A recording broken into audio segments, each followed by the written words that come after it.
don't dare to defame me. তই মোক কখনো ইজ্জত নিদিয়, ডাঙৰ মানুহ হৈ গৈছ, তই কি বুলি ভাবিছ নিজকে? লাত মাৰি তোক স্কুলৰ পৰা খেদি দিম, এনেকে অপমান নকৰিবি মোক। কিহৰ কাৰণে অপমান কৰ মোক?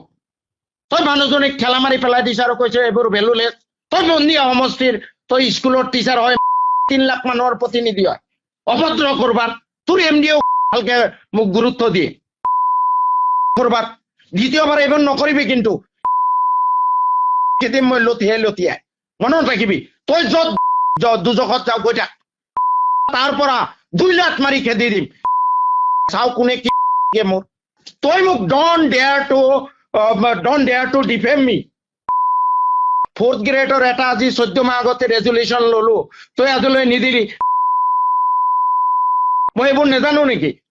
SMDC এপ্ৰুভেল কৰাৰ পিছত আৰু এপ্ৰুভেল লাগে, তই পিছত পঠাই দিব পাৰিলিহেঁতেন। তই বেছি ডাঙৰ মানুহ নহবি, তই প্ৰিন্সিপাল হৈছ, নিজকে কি বুলি ভাবি দেখ। দ্বিতীয়বাৰ এনেকুৱা যদি মোক অপমান কৰা দেখো, তই মনত ৰাখিবি, মই সব ছাত্ৰ সন্মুখত কাণত ধৰি উলিয়াই আনি লাত মাৰি পঠিয়াই দিম।